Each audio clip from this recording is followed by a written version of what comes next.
Thank you so much for coming out. I'm just going to check with our booth to see if we are ready to go live online. Okay, great. Well, again, thank you all so much for coming on this beautiful late summer evening.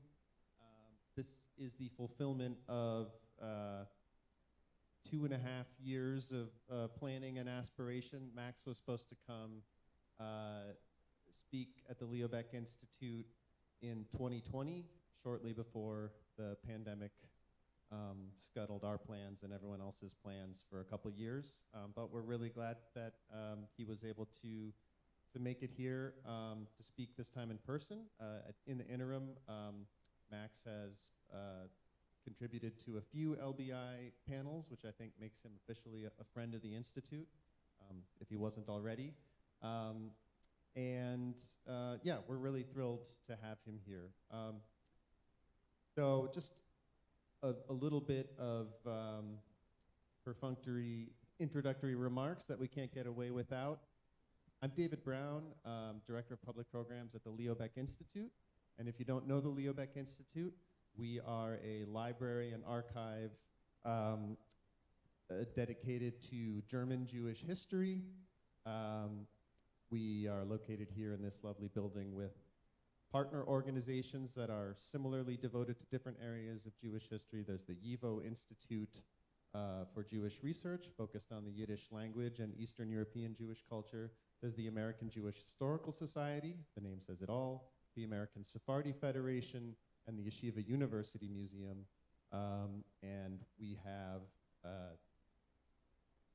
tens of thousands of books, tens of thousands of archival collections, encompassing millions of documents. There's a genealogy institute in the reading room upstairs.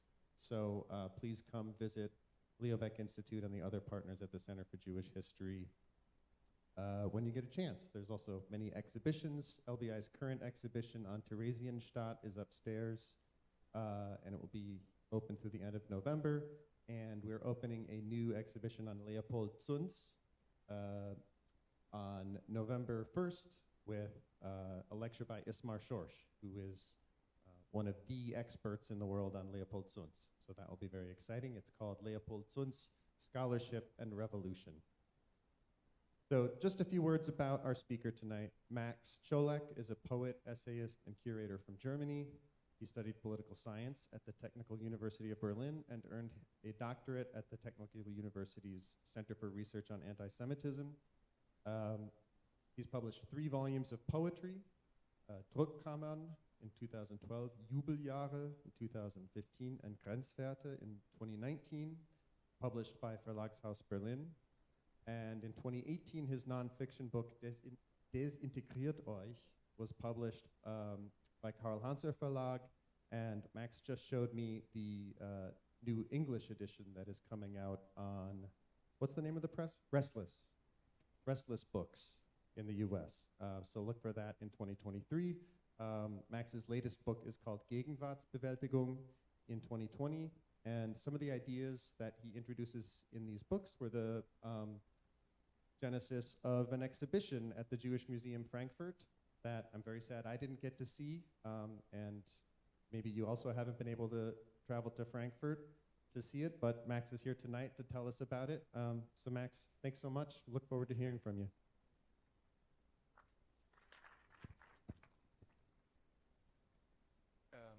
Yeah, thank you, David, for the introduction. Thank you, everyone, for coming. This is a bit of a split hybrid event. There's a few people probably going to be online watching this right now. In Germany, I think it's 12:30 now, so I don't know how many people are going to tune in there, AM. But yes, for you who are here, great, we can do this again in person. Happy to be here in New York, and thank you for the invitation. What I'm trying to do, what I'm about to do now is going to lead you through the exhibition by showing you the main stages we identified when talking about the cultural history of Jewish revenge. But before I do this, let me give you an idea of how we came up with this idea, with this whole conception, because it may not be intuitive to talk about revenge when we talk about Jews. Or it may be, and if in the end of this evening we're going to you're going to go out of this place and say, cool, that's something I really want to explore a bit more, I want to think about a bit more, then I think this is all I can do for today. And along the way, you're going to hear stories that you may have heard, stories that you may haven't heard, and stories that may be known to you, but you're going to look at them in a different angle.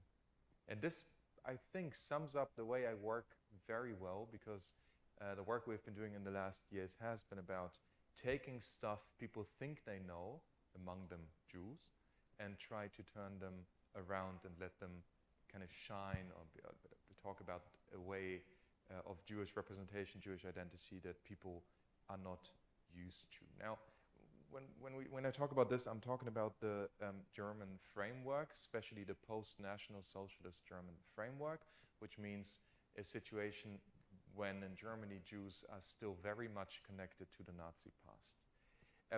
This, I think, explains, like, it comes just by the place we're at. Germany is the place where Shoah took place, and therefore a place where Jewish presence or Jewish life is still associated with this much more, I think, than it'll be in Israel or especially in the US.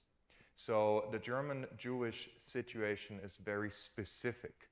And I want to give you a bit of an idea of how specific and how those specificities look like for you to understand why revenge seemed like a good intervention into that specificity. When we started working on this topic, the first thing we did was called De-Integration Congress, and it took place in Maxim Gorki Theater in Berlin in 2016. And we started doing this work, when I say we, it's especially Sascha Mariana Salzmann and me. Sascha is a playwright, author, and turned prose author now. And Sascha and I had made the same experience of our work always being positioned or interpreted within the framework of Jewish-German interaction with regard to the things that have happened. So there was a certain degree of biography always being taken up in order to interpret the artistic work we had been doing, but also a specific subject fixation, which was there no matter if we were actually talking about those things. So talking about Jews meant talking about from a Jewish perspective meant talking about anti-Semitism, Shoah, and Israel, no matter if you actually wanted to talk about this. So if you'd be giving an interview, that'd be the three things people ask you. And that really happens to me until the present day. There's something anti-Semitic happening, people call me. Even though I've written extensively on this topic saying, I do not want to talk about anti-Semitism. I don't want to be this guy. They don't care. And this is how representation works, because it doesn't really matter what you say. People have fantasies about you, they're going to project them onto you. So it's all about the way the Jew is being constructed in what Michael Bodemann, a sociologist from Germany and then who taught in Canada, called in 1996 the theater of memory. And within this theater of memory, there's a Jewish figure that has been developed within German discourse, starting in 1949 with the foundation of founding in 1948-49, founding of GDR and BRD. GDR and what is BRD in English?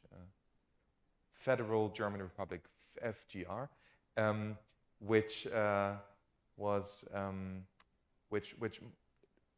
we can see and we can trace how the figure of the reconciliating nice Jew becomes more and more central to German memory culture.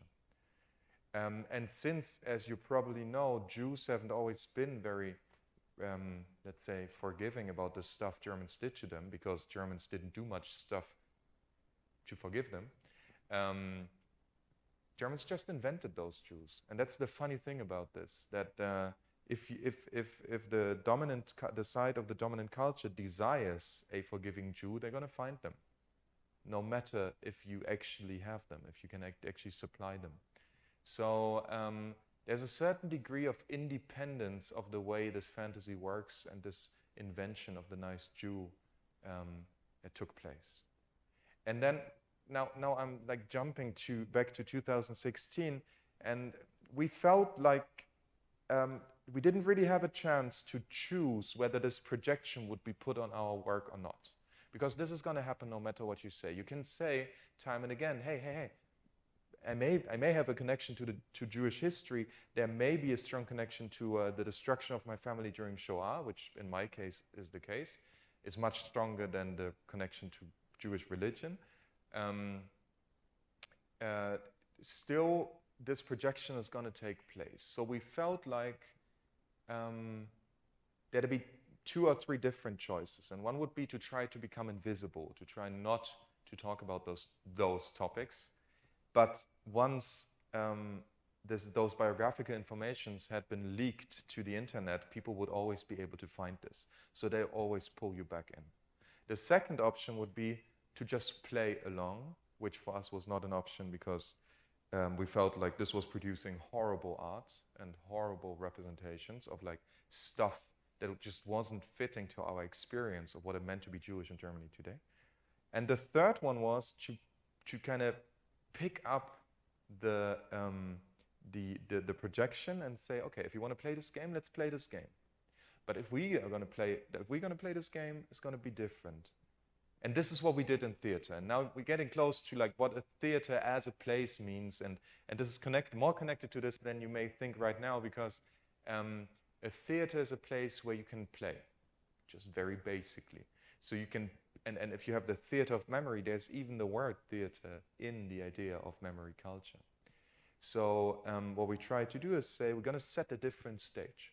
We're going to create a quote-unquote Jewish framework, Jewish stage, where Germans would be visitors. They would be guests. They would not be the masters of the house, which they usually are. If we're talking about memory culture, it's dominant culture being the masters of memory. Obviously, it's their desires which are being served. It's their ideas of reconciliation, to take just one, which is kind of the horizon of what memory culture means. So now we're getting closer to why revenge really is a counter-hypothesis or a counter-intervention to this whole idea of reconciliation. Because if the Jewish side is not nice, or it's not reconciling, but it insists that there are still open balances, offene Rechnung, yeah? Open like stuff that still has to be paid, unpaid debts, I think Daniel Kahn calls it, then revenge is going to be an intervention into how memory culture in Germany works. And it's going to allow for a different story of Jewish subjectivity. And this, I think, is something that we were very interested in, that I grew even more interested in when I started writing my nonfiction, was to tell a different story of Jewish subjectivity, which would not only be a story of persecution and pain and death and all that stuff you know about old Europe, but also a story of Jewish agency, of a Jewish capacity to strike back. And not necessarily, and as we know, strike back on a literal level, because like in real life, Jews didn't have the power to strike back. Most of the time, they were so powerless that this stuff just happened to them. But they found other ways. And this exhibition on Jewish revenge really is about those other ways Jews found to react to the violence and the oppression and the discrimination and all that happened to them. So, yes, so I published this book, Deintegrate. In German, it's Deintegrate Yourselves. In English, it's just going to be Deintegrate. A Jewish Survival Guide to the 21st Century is the subtitle. And there was 2 chapters on Jewish revenge. And then the head of the Jewish Museum in Frankfurt, Miriam Wenzel, came up to me in 2018 when the book was published and asked me if I'd ever thought about doing an exhibition on Jewish revenge, because it had never been done. And it had never been done in Germany, and amazingly, it had never been done in anywhere else. And now I'm not talking about specific parts of the stuff you're about to see in this exhibition. Obviously, there was exhibitions on something like Kosher Nostra, which is you may even know it. It's like a New York, but also other American city-based history of Jewish gangsters. So there was an exhibition on this in Vienna. You can see specific parts being covered by exhibitions, but there's never been an exhibition really looking at the history of Jewish revenge the way we wanted to do it. So I said, yes, I'd really love to explore what it means to do an exhibition, because I'd never done a curation for a museum. And I think what we came up with, which was Miriam Wenzel, Erik Riedel, Janis Lutz, and me, so it's 3 curators from the museum and me, was a bit of a mix of the theatrical perspective I learned in Maxim Gorky Theater while doing the theater works, and the specificities of what it means to do an exhibition in a static space. I mean, this is what museums are, static spaces. So when you have theater, there's stuff constantly changing, whereas in museums, you're walking through the different scenes, if you want. So it's a different framework. Right, is this? This is the laser. Okay, so here we go. You see it's an, why is this happening already? So you see this, this is like this is a new building in the Jewish Museum in Frankfurt am Main. And you're going downstairs, those stairs, and you go to the right. And the first exhibit, I think, is also the most important one and the most auratic, to use a word by Walter Benjamin, auratisch wie Sau, because it's the original baseball bat from *Inglourious Bastards*, the movie. It's the baseball bat by the Bear Jew.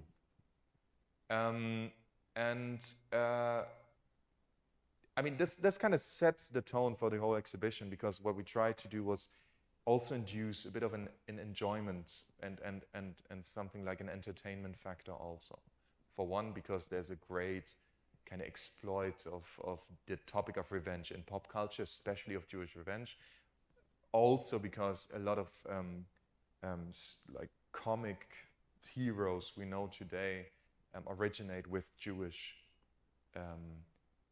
artists, and it is, to a certain degree, they are connected to this feeling of helplessness or this desire to do something during the Second World War.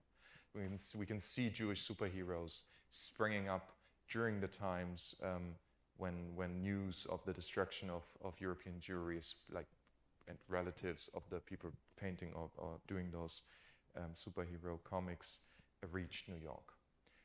So there's a real connection of this pop culture level and the real stuff happening in the world. If you're interested, Michael Chabon's Cavalier and Clay, Amazing Adventure of Cavalier and Clay, is telling this story. It's an amazing book. It won a Pulitzer. So yeah, once you have, like, this is the baseball bat. It's the only thing happening in this room. It's like you got flashlights, and it's like you're really entering a dark room. And now this is like, we call it the intro, and then you get into the main hall, and the main hall looks like, at least in one direction, looks like this. Now the colors are a bit like, this is not quite as it looks, but let's take it like this. With something you can see is that this picture, for example, like there's a wall here. It's an open exhibition, but there's thematic like spaces. So this is the first space. This is on Bible and stories of revenge you can find in the Bible, and then behind this right here, and we're going to get to this in just a second, we have the rabbinical tradition, and then there's legends, the Golem and Lilith, then there's Kosher Nostra, gangsters, and Ganovim, and then we have the time 1933 to 1945, which in a way is a bit like the I don't know, the dark meta engine of the whole exhibition. So just to give you an idea of what we did or how we approached the topic, the first picture people see when they enter the place is the scene where Judith, I'm sorry for the names, I'm trying my best. Judith kills Holofernes. She's about to behead this man. He's sleeping. She made him like go to sleep. She possibly, like, we don't know, like probably she somehow seduced him, and this is her mate, and she doesn't want to see what's happening. We got this from Florence, from the Offician, which really made us happy, because we got like a very like old, in this case Christian painting even, which is one of the few Christian paintings or Christian things we put into the exhibition, which we did on purpose because we did not want to tell the story of anti-Semitic fear of Jewish revenge. That's a different story. We're not talking about, and this probably may be a reason why there hasn't ever been an exhibition on Jewish revenge, because the fear to reproduce rishes, to reproduce anti-Semitism was too great, right? And obviously it was in a bit of attention to your own self-image, which maybe that that Jews don't take revenge. So Judith really is taking revenge on Holofernes, who is an Assyrian general. That's the story we know. That's how the story is being told. However, from history, we know that the Assyrians actually won the war. And this, I think, already points to something that I've already said, which is that the story of Jewish revenge is a contrafactual story. And this is one way to take revenge. It is to tell a story in a different way. To say, they may have won the real war, but we're gonna just write a different story. And that's something we find time and again. Comics, in a way, work the same way, right? You have like the powerlessness of the guy during the comic, and then you have a superhero who can do all the stuff that he can't. So like this is like very old, and then a few visitors. I mean, our exhibition opened mid-March at Purim, and this looks like we chose this as a Ukrainian, you know, as a Ukrainian reference.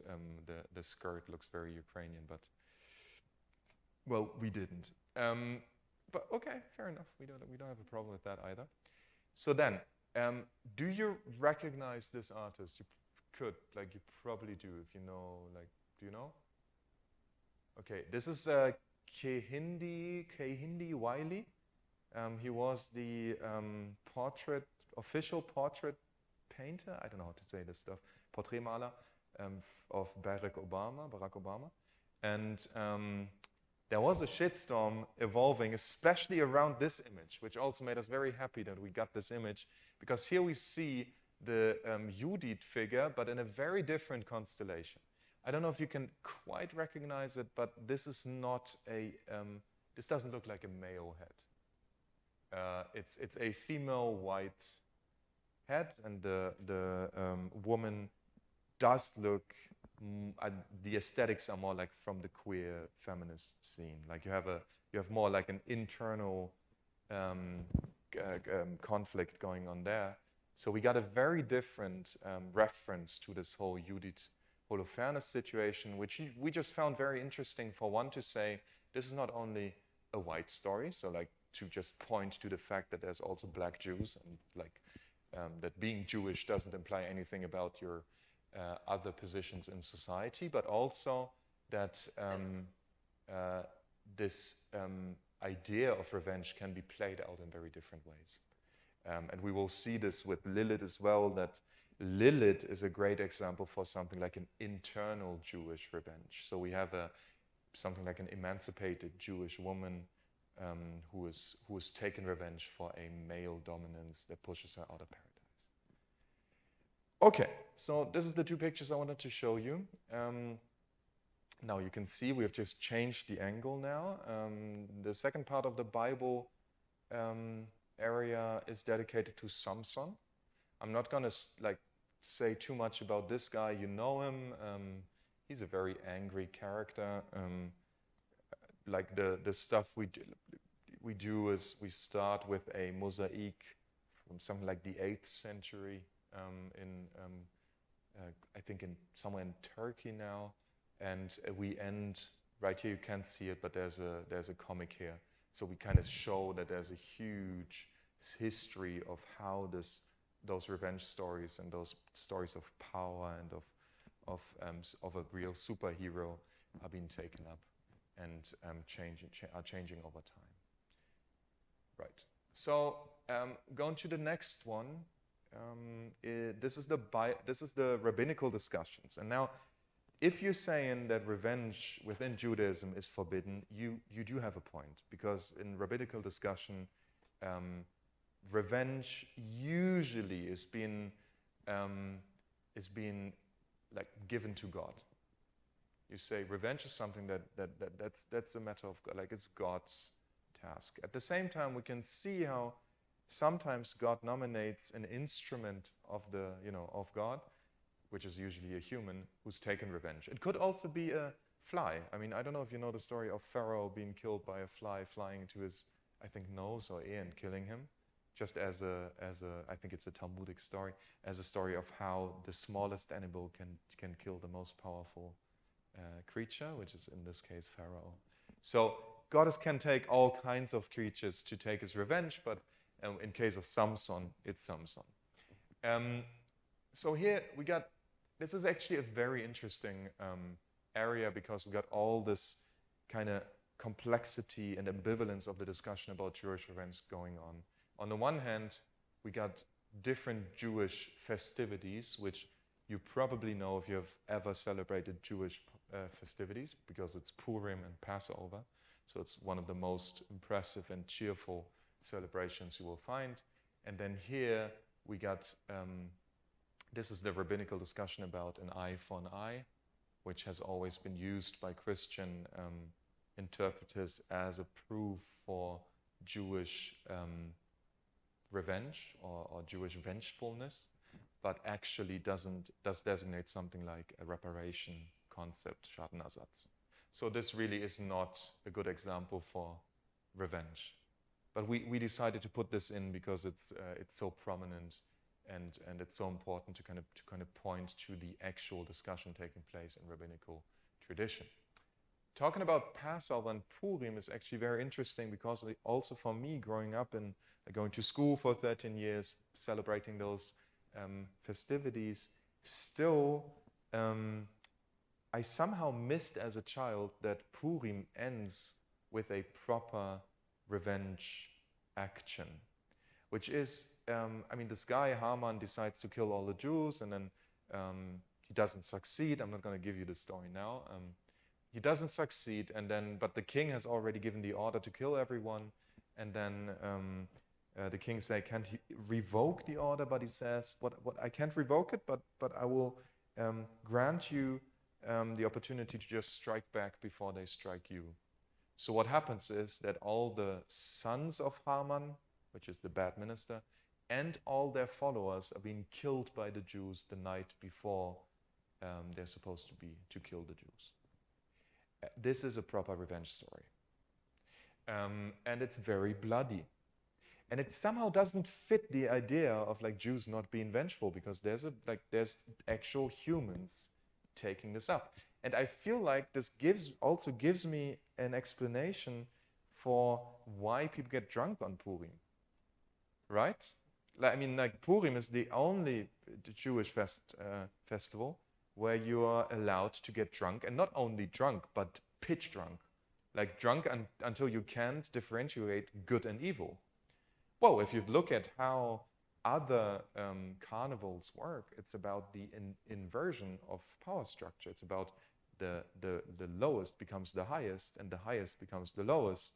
And you have those Narrenzeit, which I'm talking as a Berliner here, so I don't really have any sympathy for that stuff. But like in Köln, in Cologne, this is what people do. They have the Narrenzeit, and then you turn this around, and then you have like, you know, the people making fun of the power of the powerful people. And in a way, Purim works like this, no? You have an inversion of the actual power relations, because Jews are never powerful, or were never powerful, and are never powerful. So, like here in Purim, you're getting drunk off your ass, and you're telling a story of Jews being powerful. Does make sense to me somehow, I don't know. So that was Purim. Passover, there's a prayer when you open the door and you say, like, God, put your wrath on the people who have persecuted Jacob and you know, broken down his tents and all that. That's great too. And then we decided, because I said, like, we decided not to include the Christian anti-Semitic tradition, but then again, obviously we couldn't skip it because this is very important stuff. So when we were planning the exhibition, we always talked about the Giftschrank, the poison desk or something, like a cup, what do you call it, Schrank, cupboard? cabinet, the poison cabinet. And out of the poison cabinet grew our fake news box, which you can open. You can't see it now, but there's like handles on it, and then you can like open it, and there's the story of Little William of Norwich, which is one of the first stories of ritual slaughter, Ritualmordlegende. And Jews do this, like the legend says, that Jews out of spite and revenge for Jesus and the stuff that they were like condemned to eternal wandering, kind of got this little Christian boy and then killed him and used his blood. The theme of blood is being picked up by this Israeli photographer whose name has escaped me and I can't read it, so like, forgive me on this. More important for our story is those pictures.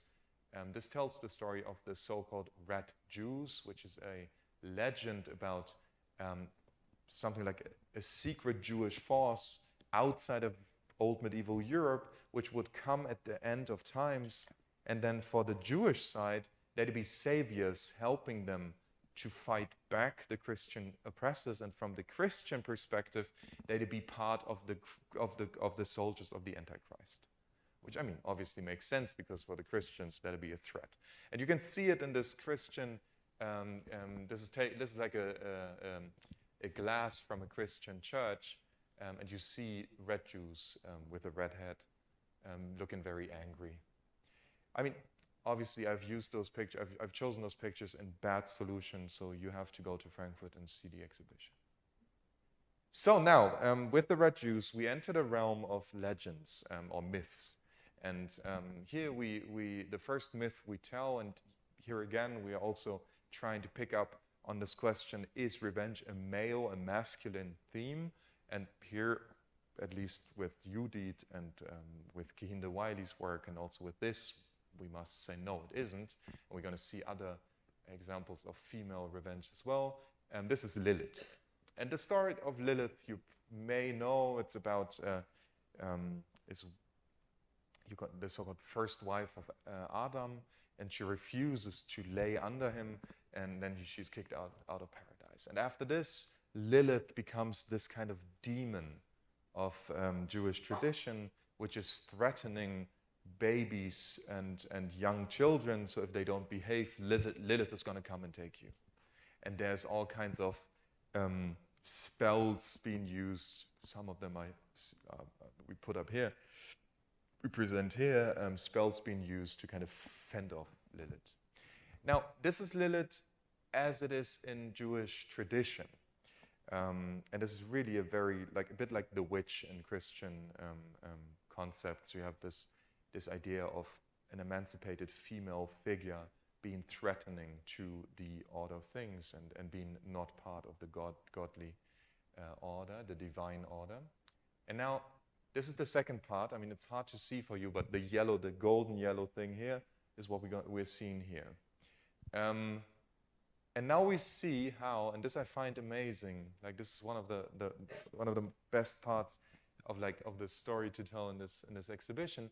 We see Lilith being picked up by the second wave of the feminist movement, especially in the US, and rediscovered as an emancipated female figure.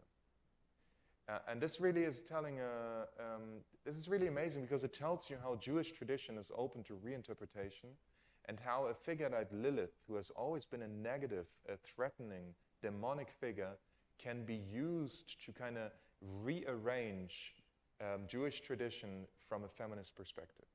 And suddenly you get to a point where Jewish tradition becomes this story of male dominance and an attempt to retell this tradition from a female perspective. And Lilith becomes important, Deborah becomes important, Ruth becomes important, like all those figures that may be like you may be more accustomed to, that maybe like the names probably ring a bell. That is also the result of the second wave of Jewish feminism picking up on those, or rediscovering those, and reinterpreting and reappropriating those figures. So you got Lilith here. There's comics being done. There's a whole magazine called Lilith, and it really just kind of, I think, rediscovers Lilith as a figure, and I said it before, of internal Jewish revenge, like the female rage in a way.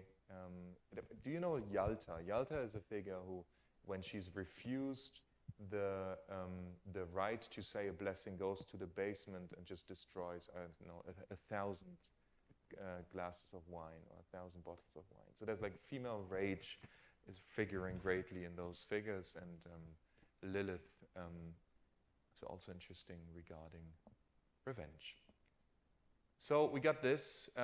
This is a sound work that is kind of relating to one of those spells we exhibit. You can sit inside and just listen to it. Now this is the other side of the Lilith part, and this is the Golem. I don't want to say too much about the Golem now, but I think the most interesting part is that we can also see the Golem and its role and its function change through the 20th century. So it kind of becomes more prominent towards the end of the 19th century. The original concept of Golem actually comes from Kabbalah, and it talks about how, or it really tells the story of how rabbis use their wisdom to bring dead matter to life. And it's not by coincidence that this is usually clay, because Adam is made from clay, so to bring clay to life with the Golem is really kind of recreating the creation process of God. And you do it by language. You write something on the clay figure, and it's coming to life, and then you take something off, and it's dead again. Emet and Met, like truth and death. But this is just like the original story, and then the Golem becomes more and more a figure of protection, and then to a certain degree a figure of revenge. And that really has to do with the catastrophe of Shoah and the real threat that Jews experienced during the 20th century. And the Golem really is one of the figures that become a great influence to something like the Hulk, or a figure called It. I don't know if you know it, but it's like old comic figures that have been really styled after the Golem. Right, I'll leave it at this. If you got questions, we can talk about it later. So this is, now we're getting to the, like, I would call it, it's almost like an excursus. Like, it's not quite related to the revenge thing, but it's still somehow related to it, and I'm going to try to explain it to you, because now we're talking about specific Jewish subjectivities or Jewish positions which kind of open up once you get more sensitive to this whole topic of revenge and the topic of self-determination, of striking back, of going against the law. Because, and this is important, once the law doesn't provide for your survival. So really what we can see is that this whole revenge thing also starts to kick in once the institutions of justice don't do their work, right? So, and we can, this is actually an interesting example for this Kosher Nostra, which was a group of Jewish gangsters which came about with Prohibition, and they grew out of the mobsters, which started to kind of sprung up here in New York and the communities of Jewish migrants from Eastern Europe. There's a great book called Jews Without Money, which I think was one of the first Jewish books written in New York. We actually have this somewhere here, I think. So you got Kosher Nostra, and this would be an interesting story to tell, but the connection to revenge would be more than shaky. But there is an actual connection, because there was something which I didn't know about, you probably know about, called the German-American Bund. And the German-American Bund was a Nazi movement in the US, and it was pretty big. You know about it, no? Yes. Yeah, I'm not telling you anything new, I know that, for that. So what happened was, because the German-American Bund wasn't really restricted by US authorities, Jewish representatives of the communities who actually did not want to have anything to do with Jewish gangsters because obviously that was illegal, asked and approached Jewish gangsters if they'd be helping to push back against the German-American Bund. And they did. And they did it very effectively. So we have the Jewish gangsters helping against the Nazis, and we have Jewish boxers, the so-called Minutemen, also doing the same thing. In Newark, for example, here you say the Minutemen in New York. Newark, not New York. Very difficult for me to pronounce even, but like, you can do it. So this is an interesting story because it tells you about also an effective intervention that is physical, which again is kind of interrupting this idea of Jewish victimhood as something that only happens to Jews. Here, Jews actually take up the initiative. And that's a story we really wanted to tell because it's connected to the story of revenge, to the story of agency. The backside, we got two stories we tell. I don't want to go into detail. It's the story of Jewish pirates, which kind of came into existence after being pushed out of Spain and Portugal. So there may be a connection, but this is like the moment when we also don't have enough historical evidence. So we can only speculate. There's a book by Edward Kritzler about it. The book has been criticized by historians as being speculative. And this is the point where we're at. So we all have very, very little evidence also we can show here. There's a bit in this vitrine. And the same goes for the Jewish Ganoven, which were active in the in the frühe Neuzeit. I don't know how you call it even early modern, so in early modern times. Right, we call this room Outlaws. So about how those groups came about once the survival of Jews wasn't working anymore, wasn't happening, or wasn't possible anymore. Once the situation of the communities had deteriorated so much that it couldn't supply enough food for poor Jews, so they kind of sprung up and just took whatever they needed. Okay, so that's that, and there's a like a picture wall, so you can kind of get dressed as a Jewish pirate or a Jewish gangster or something, and then you can kind of use those. They're actually shower curtains. You can use a shower curtain and just kind of this is the gangster, and this is the Ganovim, and then we also have the pirates here with the palm trees. So you can get dressed and then just take pictures. Now we're getting closer to the, I don't know, it's like the epicenter of the exhibition, because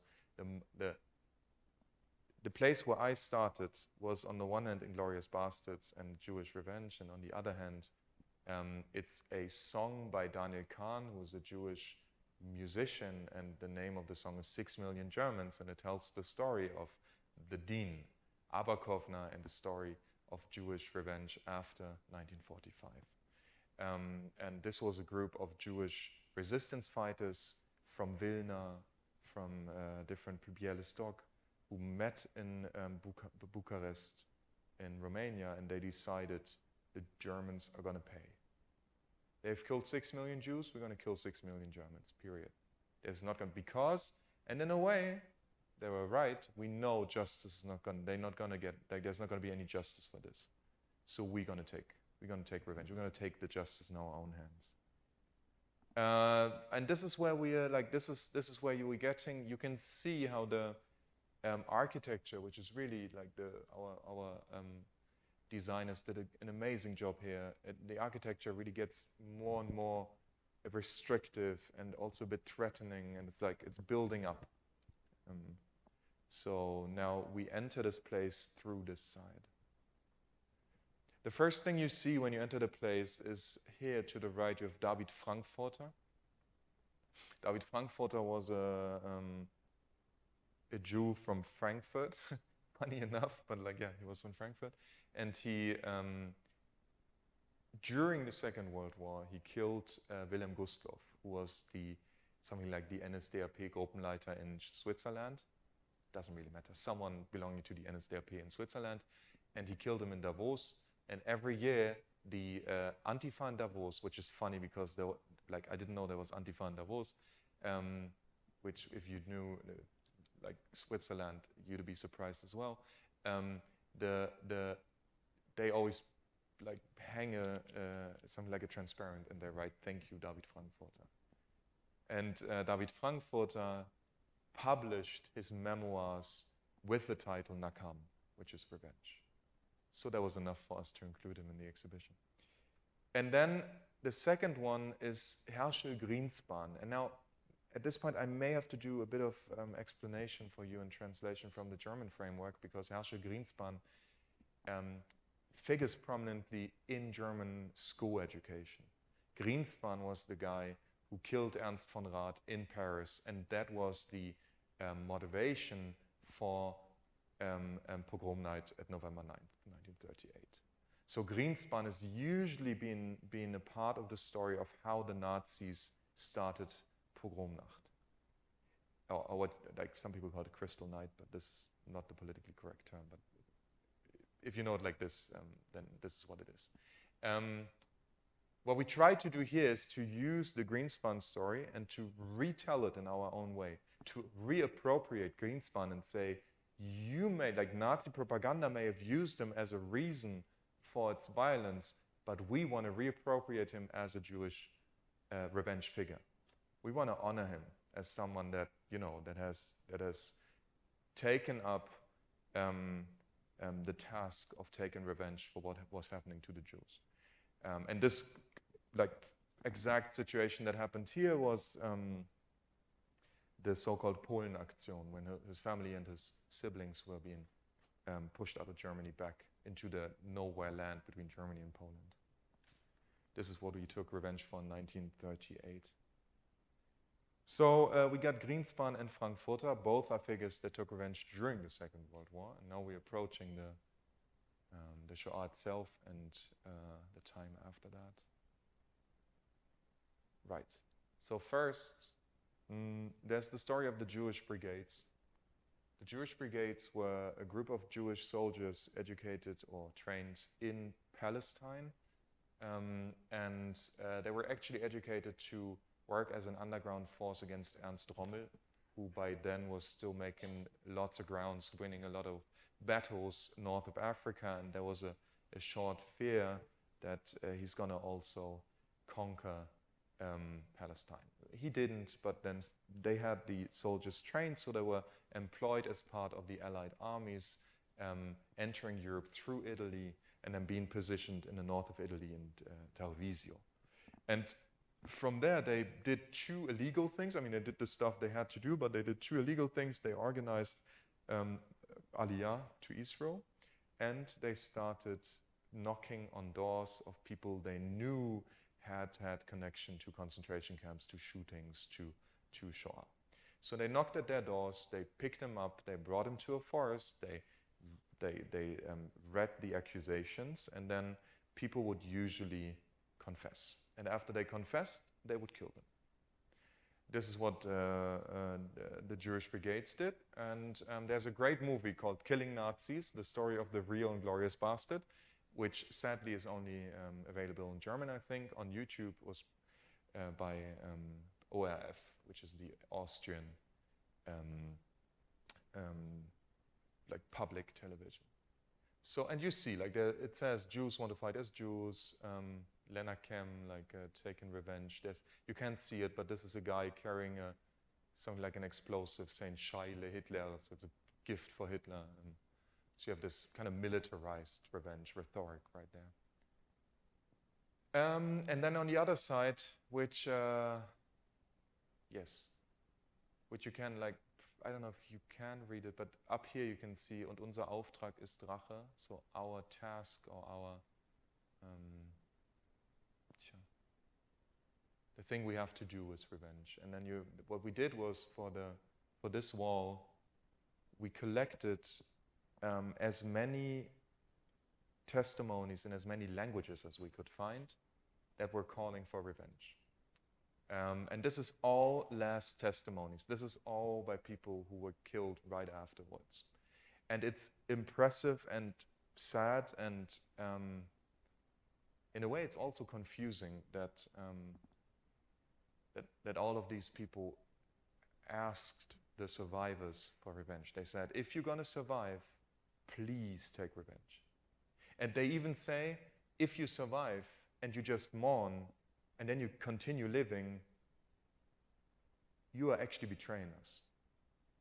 And this, I think, is a crucial moment which picks up on something that I was telling you before, which is, and something we were aiming at the De-Integration Congress, which is, once you enter this space, you start to be addressed as something specific. So when you read those messages, if you got a Shoah connection in your family, is going to ring very different than if you don't have it, if you're part of the German majority culture, because this is going to read like a threat from a German perspective. And from a Jewish perspective, it's going to read like an unfulfilled demand. And I think this is very interesting, especially when we know that the justice that Jews after 45 hoped for and counted on never really took place. If we look at the numbers, there's about 0.9% of people even put on trial for the murders of Jews, of the people who are estimated to have been responsible for the murder. So by taking all the rhetorics of German memory culture, of which is the rhetorics of we have been so great in remembering what has happened, we can see that this rhetorics doesn't really kind of reflect upon the real justice that was realized.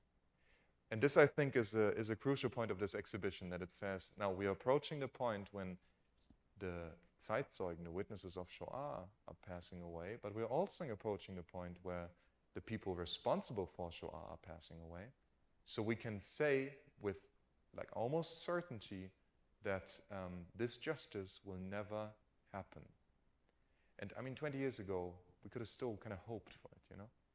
So we are reaching this crucial point, and I feel like this whole story of Jewish revenge is something that is happening once the institutions of justice in this world are not fulfilling their task, is becoming more relevant.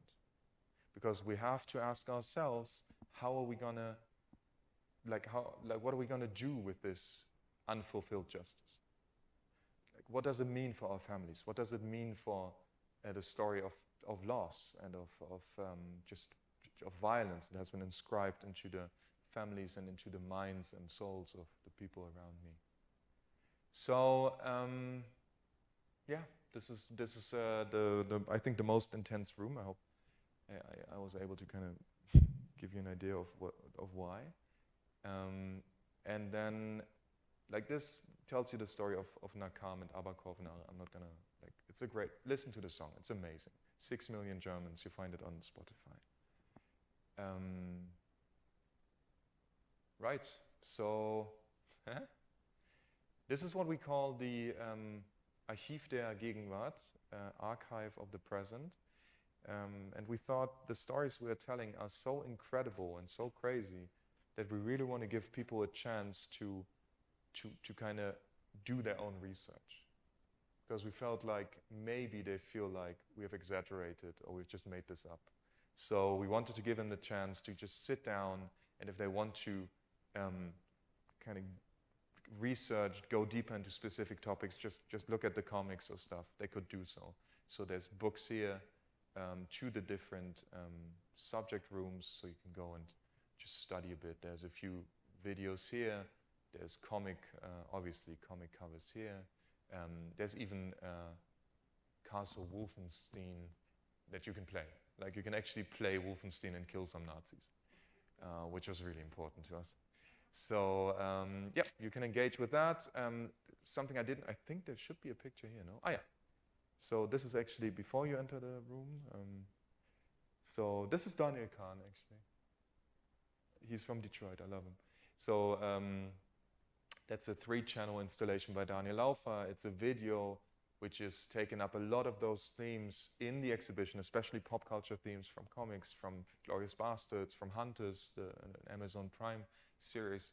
And he is kind of kind of retelling, redirecting those stories with contemporary Jewish artists from Germany, which is nice. I mean, a lot of people won't know them, but still, it's an interesting take. And the line you can see here, "For this storm drives us irresistibly," is actually a reference that we used for the Elder Rain speech from *Inglourious Basterds*, which is when Brad Pitt addresses the soldiers before they leave for southern France, behind enemy lines, and he's like giving this amazing speech about they're going to dream about us, they're going to fear us, and all that. And we kind of used this speech and induced a bit of Walter Benjamin's Angel of History and said, well, the storm, you know, blowing from paradise, which is making the angel open his wings and which he can't close, the storm is the revenge. So we kind of try to picking this up and also asking in a way how to what it actually. My idea for this video was actually to have this whole thing end at the Mendelssohn grave, because I felt like if we're telling the story of Jewish revenge, we got to retell the story of Jewish assimilation, because in a way the story of Mendelssohn being best friends with Lessing and then both inventing German Berliner Aufklärung and this stuff, like this is the happy story of Jewish-German connection. And people love to tell it. Like just now there's an exhibition in Jewish Museum Berlin, and the way they advertise it is alles was wir wollten war Aufklärung. Everything we wanted was enlightenment.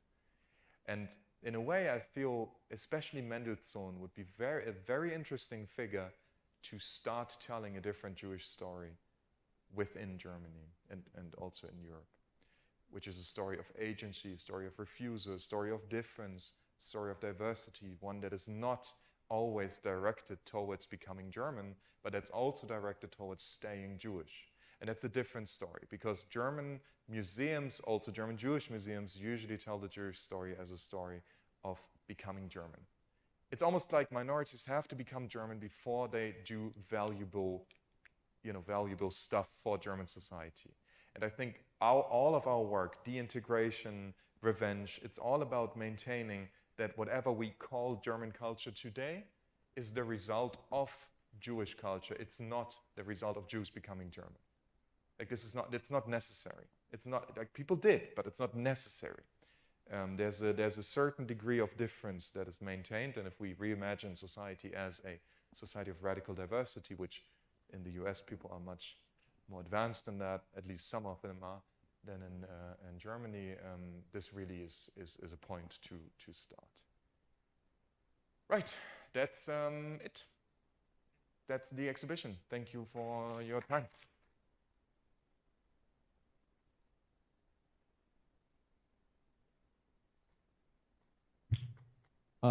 Thanks, Max.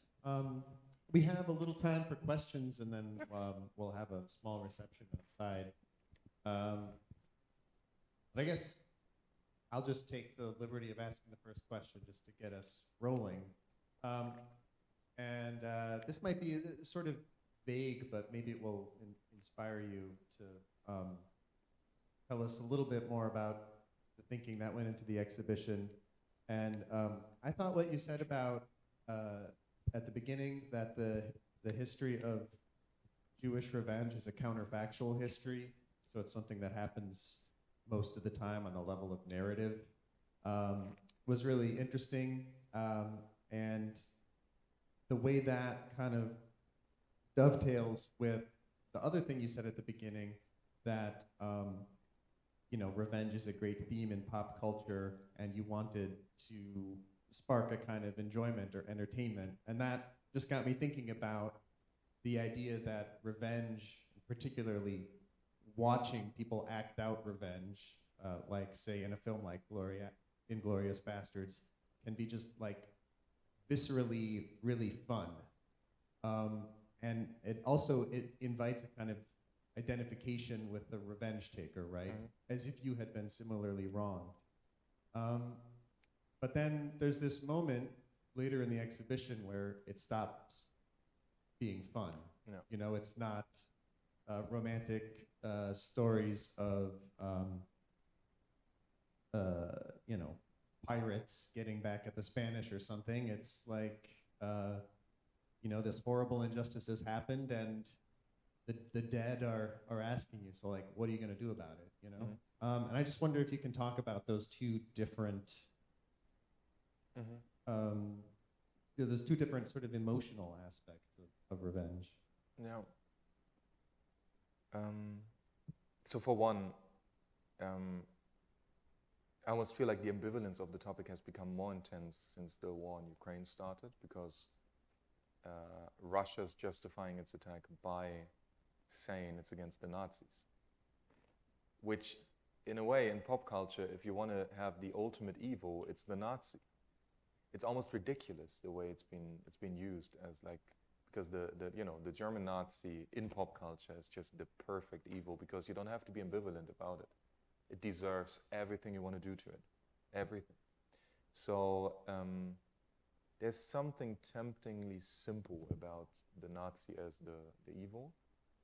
And at the same time, I feel the most interesting thing about the revenge topos is that it is the moment when you get up to take revenge. It's not the moment when you take it.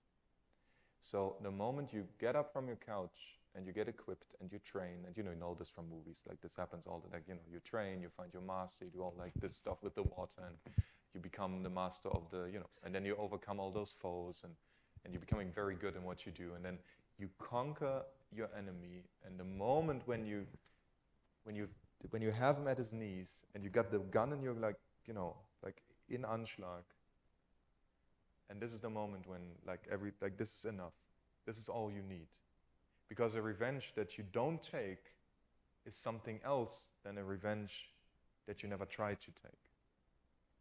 The thing that happens between the moment you decide to take revenge and the moment you don't take it, that's crucial. And I find it so interesting to confront this desire, to confront this question of what powers would I need to get up from my couch, or to get up from my desk, or to sit down at my desk and write, and to do this, to face my own darkness. And I feel like this really reflects back onto, like, I don't know if everyone who enters the exhibition, probably not, but like on people who want to explore this question, because if you want to tell a story of Jewish humanity, you also have to tell a story of the dark sides of what it means to be a victim, which is internalized violence, it's internalized trauma, it's anger, it's all the stuff that if you know, you know. I don't want to say more, but if you know, you know. And the stuff usually is not directed. It's coming out somewhere. And I've known this in my family, and it feels like a story I wanted to tell. It felt like something that almost had to be told as a part of what it means to be Jewish in post-National Socialist Germany. This is the one side for, which is not funny, but then again, isn't the Jewish joke always about stuff that's not funny? Like, we're laughing about stuff that's not funny, right? It's like, this is what the exhibition is. This is what we try to do. Right, is that an answer? It's one answer. It's not the answer, but it's like. It wasn't really a question. Oh, Either, okay. So Well, fair enough. Thank you. Point taken. Does anyone have a question, or even more of a comment than a question? That I was lucky enough to be in Frankfurt weeks ago. Thank at you. the Great. museum. Yes. But it's closing in 3 weeks, 2 weeks. And it has already been extended for 2 months. Okay. But it could be traveling to the US. Is there anyone from a Jewish museum here? Is there any curator from a Jewish museum? Invite the exhibition. We don't have any place yet, but if you know anyone from a Jewish museum who would be like either New York or LA or something, you get it here. It's in English. It's all set up. We even get the catalog. There are as many Jewish museums in the United States as there are in Germany. So yeah. It's a great traveling exhibit. Yeah, And so if you got any idea, recommend the exhibition. It'd be great. It's hard to kind of jump the Atlantic, but if it does, it'd be great. It's in English. It has an English catalog. It's like it's all set up. It just has to be it has to be moved. This is the first stop on the North American PR tour. And then the club is actually going to come back to the US for a moment because it's part of the Viennese exhibition. So if you want to see the baseball bat return to the US, that'll be your only chance. And I in your position, I would want that. But which exhibition is it part of? The intro of the Revenge exhibition is the baseball bat. Oh, the baseball bat. Yeah, the baseball. Okay. I said club. But you said Viennese? It's actually part of the Viennese Jewish Museum. The guy who's the head of the collection of the Viennese Jewish Museum went to the Versteigerung, The auction, the yeah. auction of the stuff from Inglourious Bastards, and he actually got the baseball bat. And then he put it in his hand luggage, so the story goes, and he brought it to Vienna, and there it has been ever since. I see. So when the exhibition closes, the club, the Schläger, the, what's it called? The baseball bat is going back there to Vienna, unless we manage to get yes. the exhibition here. Right. Anyone else? Yeah.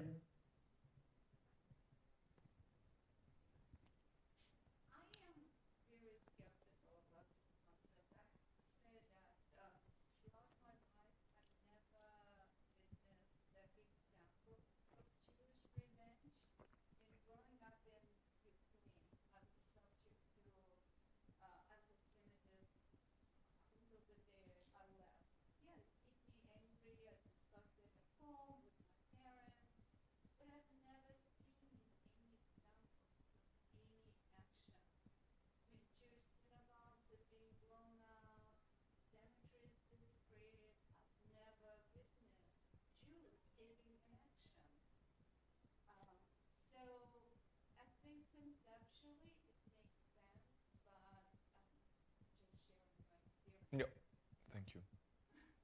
I can say anything about it. I mean, it's personal experience too. And I'm sure there's going to be people going to the exhibition saying, this gives me nothing. Like,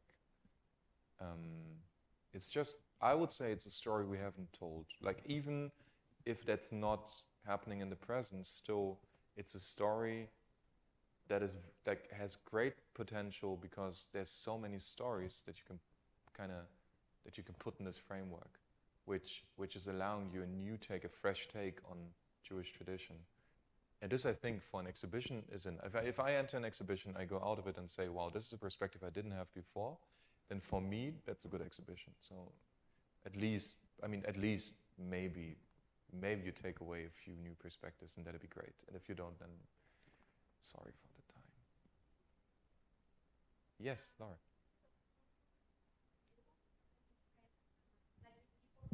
Can we turn up the microphone? It's not working right now?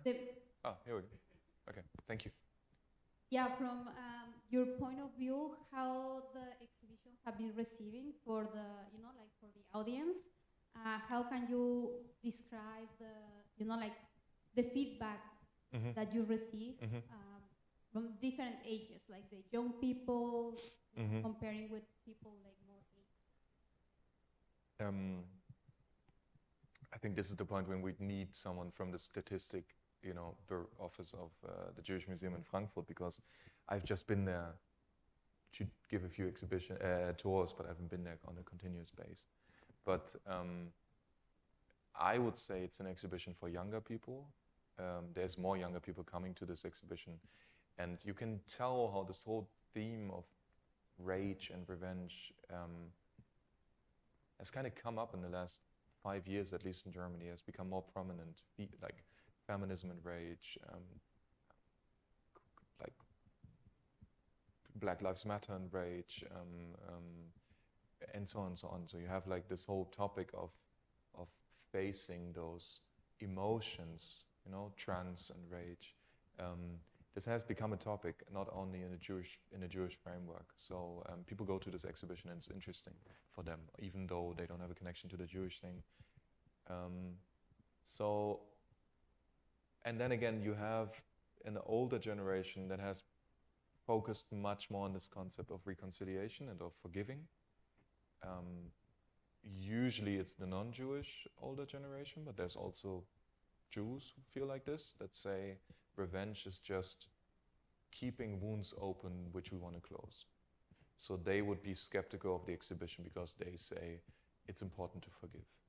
Now, for me, this sounds like a Christian concept, but I mean, everybody, you know, everybody can suit him or herself. I would say the Jewish idea of justice is not an idea of forgiving. Like, you can, there's certain things that if the idea of tshuva, which is usually used at Yom Kippur to ask for forgiveness, if this is not being done, and it's kind of being postponed to the end of days, but it's not being forgiven. God can forgive what people do to people. It's something that in the end of time is going to be taken care of by the Messiah. He's going to take care of this.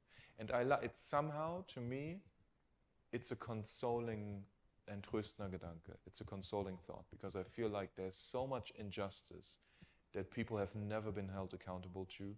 They have taken so much enjoyment out of the material wealth they gained, out of the power they gained, out of the pensions they were paid. They've never been held accountable to that.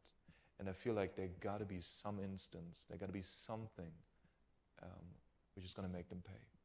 It just feels like there's got to be something.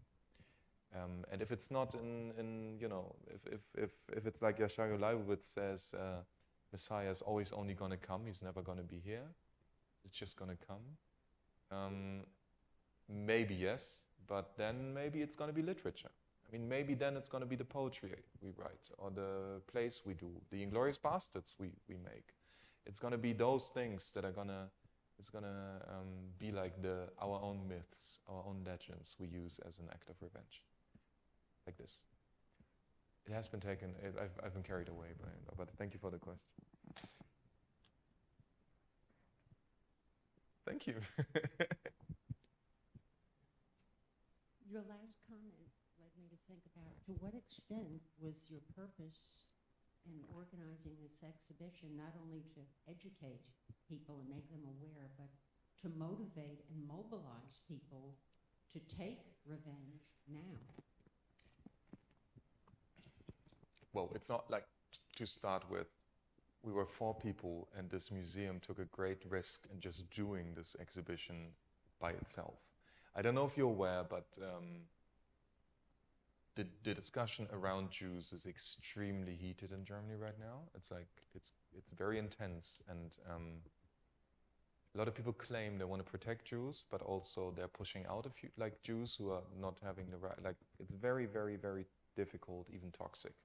So making an exhibition like this is very brave. And I must say, Miriam Wenzel did a great, brave step in doing this, and she had a lot more to lose than me. So we kind of talked about every little step we took, and we decided to focus on specific things. And the story we wanted to tell was a story that hadn't been told. Did we want to motivate people to take revenge? No. No. I would say, did we want to make people think about what revenge means? Yes. So what we didn't do in this exhibition is say revenge is bad. I felt like if we would say this, we wouldn't have to do this exhibition, because this is the whole joke of the exhibition, is that you go out of the exhibition and don't know what it wants to tell you. This is what it's about. Go ask yourself. What does it mean? What does it mean that people demanded revenge and never took it? What does it mean? Like, what does it do to you? You know, like this question seemed to me, to us, to be crucial in doing this exhibition. And I feel like if you're asking for my personal take on this question, I would say this is why we do art. We do art in order not to take revenge in real life. This is why we do art. This is what art is for, to find a place where you can put those feelings and those desires. For me. Yeah, thank you. The discussion about forgiveness reminded me of Maimonides and the Buddha. Many of the great thinkers have said for forgiveness you need 4 things. You're smiling. Do you know what I'm about to say? I really want to hear it. Okay. The first is acknowledgement. Yes. The second is contrition. Mhm. The third is reparations. Mhm. And the fourth is never again. Here we go. And this, I think, explains very clearly why there cannot be any forgiveness for what has happened. I mean, because those 4 steps have not been fulfilled. I agree. And Primo Levi, many Holocaust victims and thinkers have said it was unforgivable because of the enormity of the evil, which Right. I agree with. I mean, yeah, I would, like, there's one name I haven't really mentioned yet, which is Hannah Arendt, who was talking about this as, she's saying this should have never have happened. She's saying, like, this is so enormous that we just don't know how to treat something like this in our conception of history. It's just, we can't. And I feel like this whole idea of forgiveness and reconciliation is kind of clinging to this idea or to this notion or to this hope that this is not true, that there's going to be some kind of continuation, some kind of continuity. And you find this also from the Jewish side and also from the non-Jewish side, because the desire to tell a story of continuity that is not the pity of it all, which is not the extreme destruction of what Judaism in Germany has been. This desire is very real. People really want to tell the story. People want to tell good stories. They don't want to tell bad stories. So the next book I'm working on is going to be published end of January, nonfiction. It's called The Theater of Reconciliation. It's going to focus exactly on this. It's going to be exactly about this question of how does German memory culture serve over decades to re-establish a notion of the good German history and the good German Jewish history and all that. And you can see it. You can see it coming up right now with like the Berlin City Castle, with the Frankfurt Old City, Old Town. Like there's a lot of stuff that points in this direction. The re-equipment of German military with the Ukraine war now. You can see a lot of normalization stuff that is really picking up this memory culture stories and translating it into a German present. Well, we can continue the conversation outside over some Yes. Refreshments. Yes. And Max, thank you on David, behalf thank of you. LBI. Thank you all so much for coming. Look online, lbi.org, to see what other exciting stuff we have coming up next. So thanks.